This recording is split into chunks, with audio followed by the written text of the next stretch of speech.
दोस्तों, क्या आपको भी डॉक्टर ने कहा है कि आपको ऑस्टियोआर्थराइटिस है? क्या आपके घुटने में भी दर्द रहता है? क्या आपके घुटने में भी स्वेलिंग है? जब आप सोकर उठते हैं तो चलने में दिक्कत होता है, दर्द होता है। जब आप सीढ़ियां चढ़ते हैं तो दर्द होता है, उतरने में दिक्कत होता है। बहुत देर तक खड़ा रहते हैं तो दर्द का महसूस करते हैं। अगर हाँ, तो यह वीडियो आपके लिए है। दोस्तों, आज तक आपने तो बहुत सारे वीडियो देखे होंगे जिसमें ये बताया गया है कि हाँ, आपको एक्सरसाइज करना है। नो डाउट, अगर हमें ऑस्टियोआर्थराइटिस है तो एकमात्र उपाय है कि हम एक्सरसाइज करें। लेकिन हमारे शरीर के अंदर में जो चीज लॉस हो गई है, जैसे कि कार्टिलेज, आप आम भाषा में इसको ग्रीस भी कह सकते हैं, जो हमारे घुटनों के बीच होती है। अक्सर ये हर एक जोड़ के बीच में कार्टिलेज होता है और हमारे घुटने में जब प्रॉब्लम होती है, जब हम एक्सरे करवाते हैं, जब हम एमआरआई कराते हैं तो मालूम चलता है कि हमारे घुटने के बीच में गैप की कमी हो गई है। वहां पर जो ग्रीस होता है यानी कि कार्टिलेज जो होता है वह भी लॉस हुआ है, कम हो गया है। बहुत सारे केस अलग अलग तरीके के हो सकते हैं। किसी का ग्रेड 1 ऑस्टियोआर्थराइटिस है, किसी का ग्रेड 2, ग्रेड 3, ग्रेड 4। चारों व्यक्ति के लिए आज का वीडियो बहुत ही महत्वपूर्ण रहने वाला है, तो वीडियो को बिल्कुल अंत तक देखेंगे। आज इस वीडियो में हम आपको यह बताएंगे कि कैसे आपका कार्टिलेज यानी कि ग्रीस कैसे बन सकता है। दोस्तों, अगर हमारे घुटने में गैप की कमी हो गई है तब तो आपको एक्सरसाइज करना मस्ट होता है। लेकिन हमारा घुटने में गैप की कमी हो गई है, साथ में अगर कार्टिलेज, अगर एमआरआई कराए हैं तो आपको पता चला होगा कि आपका कार्टिलेज भी कम हुआ है, तो उस कंडीशन में आपको कार्टिलेज को रीजनरेट करने के लिए बहुत सारे चीजों को खाने की आवश्यकता होती है। तो कार्टिलेज को रीजनरेट करने के लिए ओमेगा 3 फैटी एसिड बहुत ही महत्वपूर्ण है। आज मैं ओमेगा 3 फैटी एसिड का मुख्य सोर्स जो है उसके बारे में बताएंगे, और अगर आप उसका उपयोग करते हैं तो नो डाउट आप अपने घर बैठे ही कार्टिलेज को रीजनरेट कर सकेंगे। लेकिन अगर आप उस चीज का उपयोग नहीं करते हैं तो आप बाजार से ही मंगाकर उस चीज को खा सकते हैं, परचेज करके भी खा सकते हैं, तो आपके शरीर में कार्टिलेज की कमी जो हो रही थी वह भी पूरा होने लगेगा। दोस्तों, ओमेगा 3 फैटी एसिड तो खाने पीने के चीजों में हमारा आलमंड हो गया, जिसमें कि बहुत ही अच्छा खासा मात्रा में ओमेगा 3 फैटी एसिड मिलता है। अगर मामरा आलमंड है यानी कि मामरा बादाम है तो वह और भी ज्यादा है फायदेमंद। दूसरा हो गया अखरोट, अखरोट में भी अच्छा खासा मात्रा में आपका ओमेगा 3 फैटी एसिड पाया जाता है, उसका भी इस्तेमाल करके आप खा सकते हैं।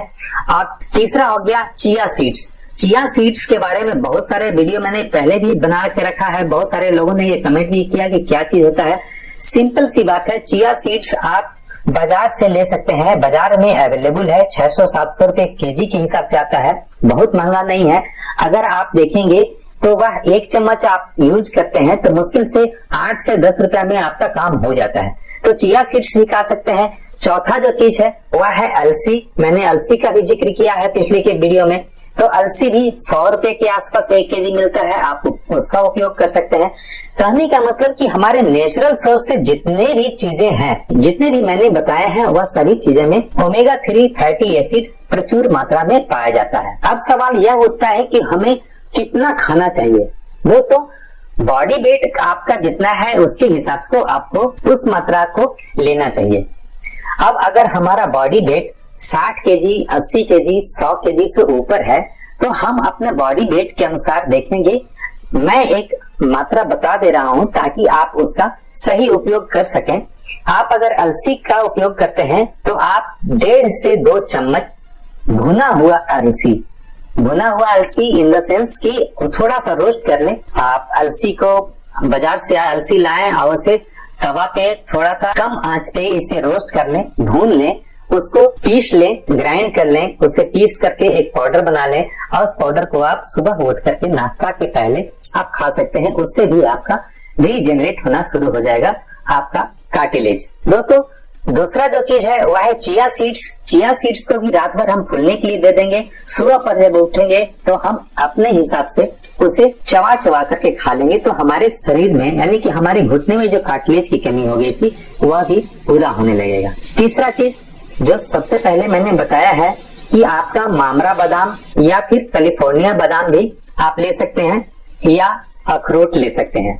तो अखरोट और बादाम भी अगर आप यूज करते हैं तो उसे भी रात भर फूलने के लिए दे दें और सुबह पर अगर आप उसे खा लेते हैं तो आपके घुटने में कार्टिलेज का जो कमी हो रहा था वह पूरा होने लगेगा। लेकिन वैसे लोग जो इन चीजों को नहीं उपयोग कर सकते, बाजार से नहीं मंगा सकते हैं, उसको कैसे खाना है नहीं समझ पाते हैं, तो मैं उनके लिए एक चीज रिकमेंड कर रहा हूं ताकि वह अपने घुटने के दर्द में उसका उपयोग करके और उसका 100% लाभ उठा सकते हैं। जी हाँ दोस्तों, उस ओमेगा 3 फैटी एसिड का नाम है साल्मन ओमेगा 3 फैटी एसिड। दोस्तों सबसे ज्यादा जो नेचुरल सोर्स से मिलने वाला ओमेगा 3 फैटी एसिड है वह है मछली का तेल। वह मछली का नाम है साल्मन। और साल्मन मछली का जो तेल होता है वह 100% प्योर होता है कार्टिलेज को रीजनरेट करने के लिए। तो हमें उसका तेल बहुत सारे बाजार में अवेलेबल है। आप साल्मन ओमेगा 3 फैटी एसिड के नाम से बहुत सारे कैप्सूल अवेलेबल हैं। अगर वह कैप्सूल सुबह और रात यानी कि सुबह पर नाश्ता करने के बाद एक कैप्सूल ले लेंगे और रात में भी आपको खाने के बाद एक कैप्सूल ले लेना है। अगर सुबह शाम एक एक कैप्सूल आप ले लेते हैं तो आप 100% आप अपने घुटने के कार्टिलेज को रीजनरेट कर सकेंगे। दोस्तों वैसे घुटने के दर्द को ठीक करने के लिए आपको एक्सरसाइज तो करना मस्ट है।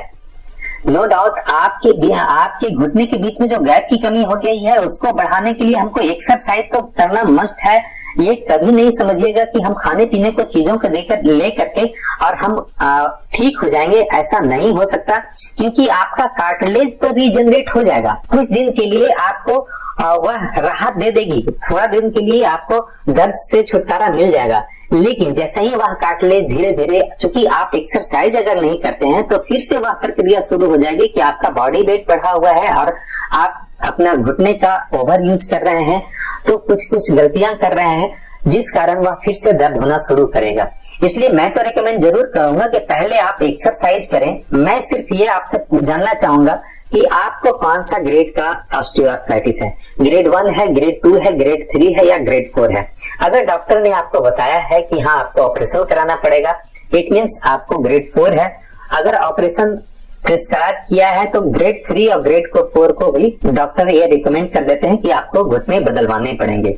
और ग्रेड 1 और ग्रेड 2 को घुटने बदलवाने की जरूरत नहीं होगी अगर आप थोड़ा सा अपने लाइफ में थोड़ा सा टाइम निकाल लेते हैं और एक्सरसाइज कर लेते हैं। जनरली हमारे शरीर में 2 चीज की कमी हुई है, पहला तो गैप की कमी हुई है और दूसरा कार्टिलेज की कमी हुई है। तीसरा जो होता है कि जब हमारे घुटने में दर्द ज्यादा होने लगता है तो हम उसका उपयोग भी कम कर सकेंगे क्योंकि वह दर्द और बढ़ता है। तो अगर घुटने का उपयोग कम हम कर रहे हैं तो वहां पर के जो मसल्स हैं, वहां पर के जो टिश्यू हैं वह भी डैमेज होना शुरू हो जाते हैं। और जनरली जो डैमेज होता है टिश्यू, वह टिश्यू जो कहलाता है वह कहलाता है कनेक्टिव टिश्यू। वहां पर घुटने के पास जो टिश्यू होता है जो एक दूसरे को ज्वाइन करके रखता है, लिगामेंट तो होता है 4 जो कि लेफ्ट और राइट यानी कि दोनों तरफ से होता है लिगामेंट, और बीच में 2 होता है एसीएल और पीसीएल, मेडियल लिगामेंट और लेटरल लिगामेंट, एसीएल और पीसीएल, ये चारों लिगामेंट से ही कनेक्टेड रहता है। लेकिन इसके अलावे और भी टिश्यू होते हैं जो बोन को कनेक्ट करने का काम करते हैं, उसे कहते हैं कनेक्टिव टिश्यू। तो कनेक्टिव टिश्यू को अगर हम वह डैमेज अगर हुआ है तो उसको भी हम ओमेगा 3 फैटी एसिड से ठीक कर सकते हैं, उसमें मजबूती ला सकते हैं। यह जब आप खाएंगे और एक्सरसाइज करेंगे तो 100% नो डाउट आप अपने घुटने को घर बैठे ही ठीक कर सकेंगे।